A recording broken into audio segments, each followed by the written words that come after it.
My fellow Americans, I'm speaking to you tonight from the Oval Office. Before I begin, let me speak to important news from earlier today.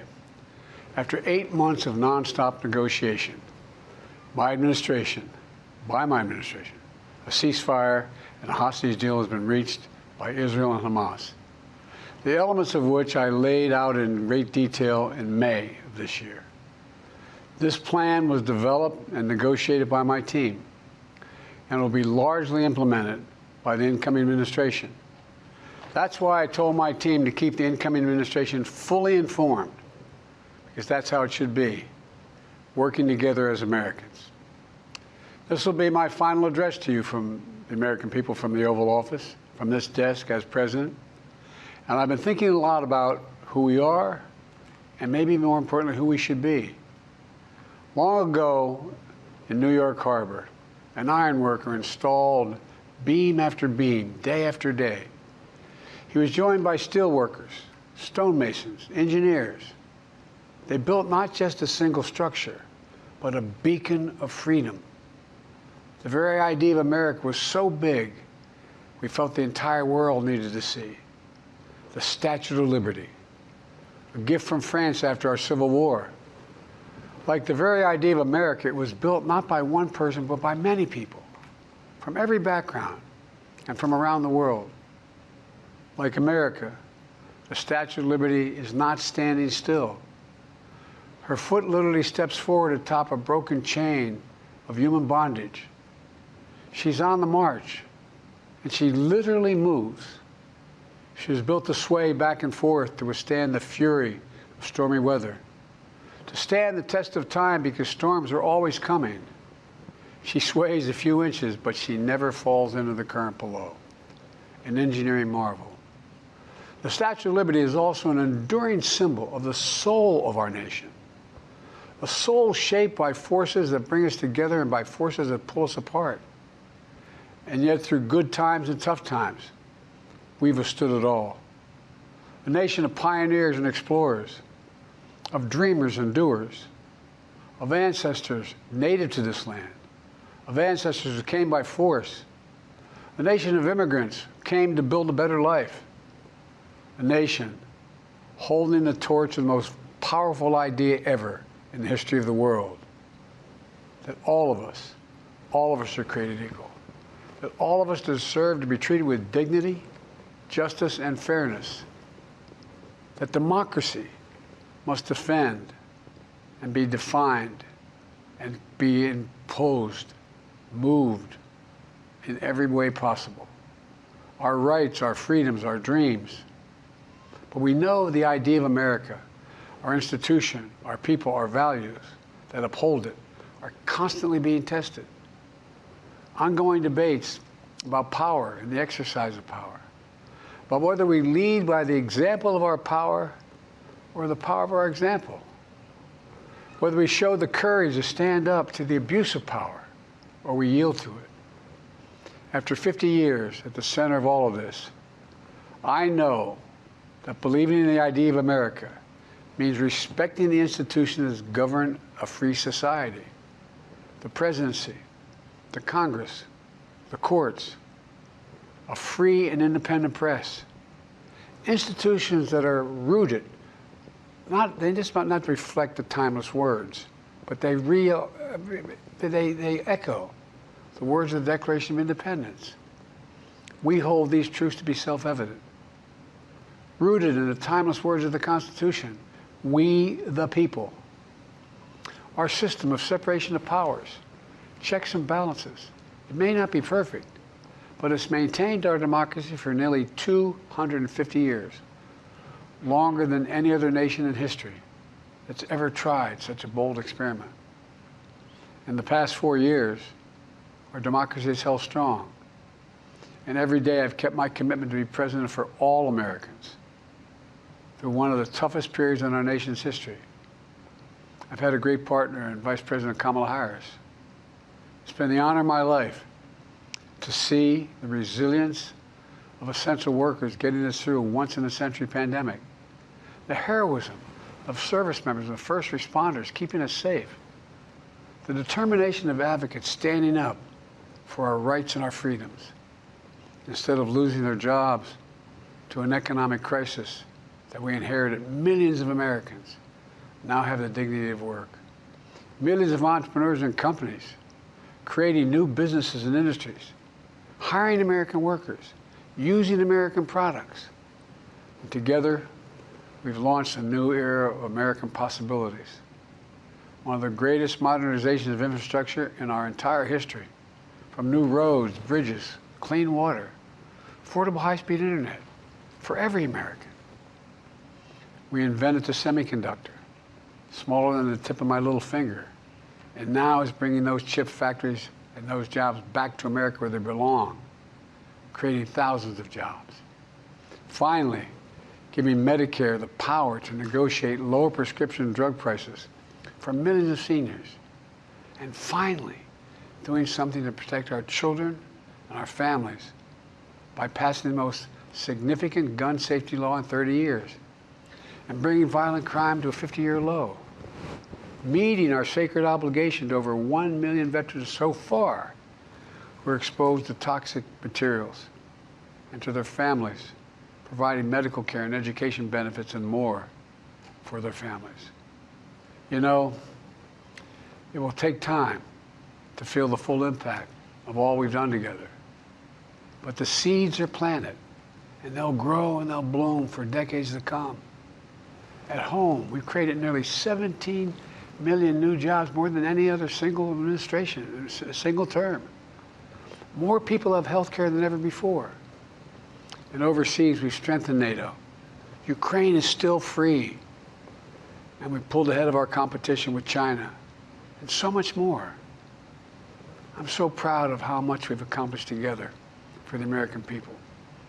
And I wish the incoming administration success, because I want America to succeed. That's why I've upheld my duty to ensure a peaceful and orderly transition of power, to ensure we lead by the power of our example. I have no doubt that America is in a position to continue to succeed. That's why my farewell address tonight, I want to warn the country of some things that give me great concern.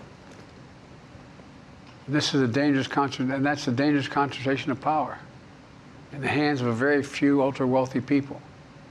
And the dangerous consequences if their abuse of power is left unchecked. Today, an oligarchy is taking shape in America of extreme wealth, power, and influence that literally threatens our entire democracy, our basic rights and freedoms, and a fair shot for everyone to get ahead.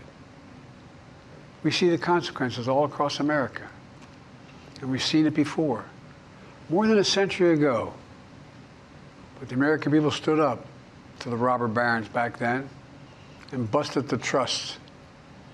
They didn't punish the wealthy, just made the wealthy play by the rules everybody else had to. Workers want rights to earn their fair share.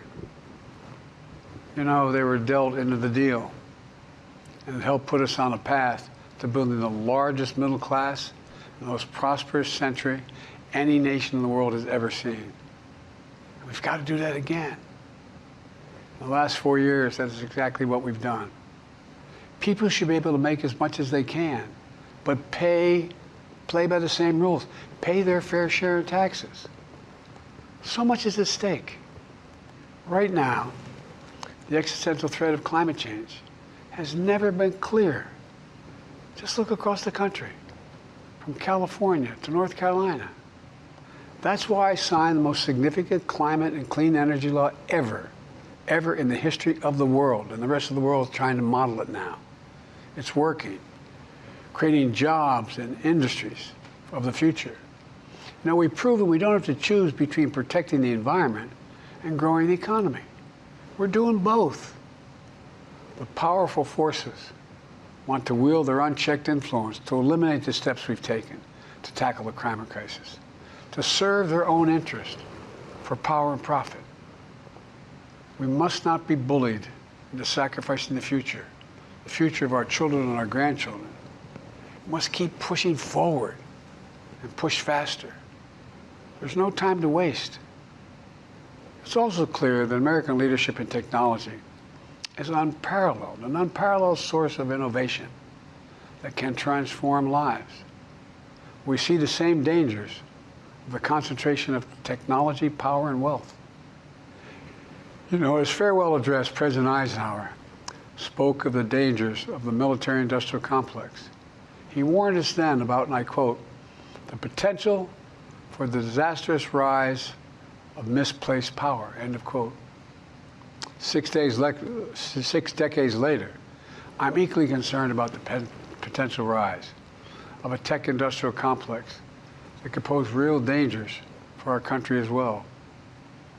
Americans are being buried under an avalanche of misinformation and disinformation, enabling the abuse of power. The free press is crumbling. Editors are disappearing. Social media is giving up on fact-checking. The truth is smothered by lies told for power and for profit.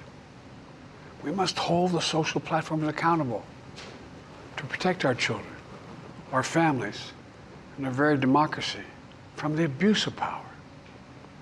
Meanwhile, artificial intelligence is the most consequential technology of our time, perhaps of all time. Nothing offers more profound possibilities and risks for our economy and our security, our society, for humanity.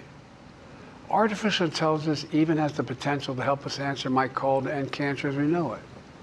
But unless safeguards are in place, AI could spawn new threats to our rights, our way of life, to our privacy, how we work, and how we protect our nation. We must make sure AI is safe and trustworthy and good for all humankind. In the age of AI, it's more important than ever that the people must govern. And as the land of liberty, America, not China, must lead the world in the development of AI. You know, in the years ahead, it's going to be up to the president, the presidency, the Congress, the courts, the free press, and the American people to confront these powerful forces. We must reform the tax code, not by giving the biggest tax cuts to billionaires, but by making them begin to pay their fair share. We need to get dark money. That's that hidden funding behind too many campaigns contributions. We need to get it out of our politics. We need to enact an 18-year time limit, time and term, for the strongest ethics reforms for our Supreme Court. We need to ban members of Congress from trading stock while they're in the Congress.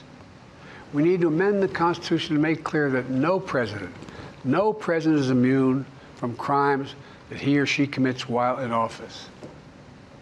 The president's power is not limited. It's not absolute, and it shouldn't be. And in a democracy, there's another danger to the concentration of power and wealth.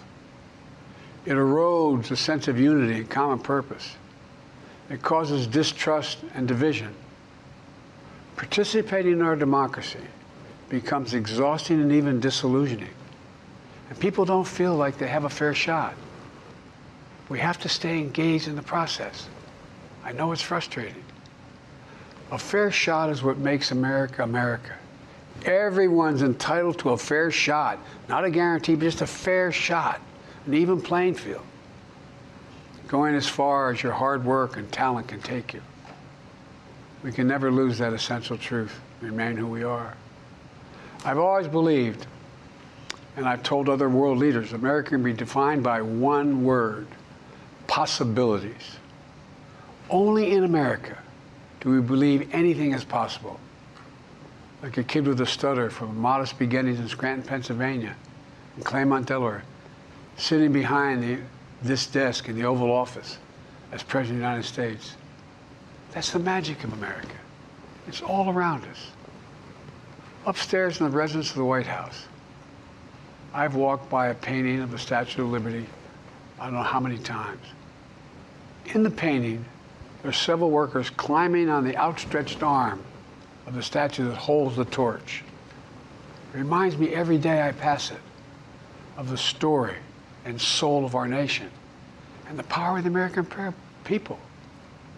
There's a story of a veteran. This is a veteran, the son of an immigrant, whose job was to climb that torch and polish the amber panes so rays of light could reach out as far as possible. He was known as the keeper of the flame. He once said of the Statue of Liberty, quote, "speaks a silent universal language, one of hope that anyone who seeks and speaks freedom can understand." Yes, we sway back and forth to withstand the fury of the storm, to stand the test of time. A constant struggle, a short distance between peril and possibility. But what I believe is the America of our dreams is always closer than we think. And it's up to us to make our dreams come true.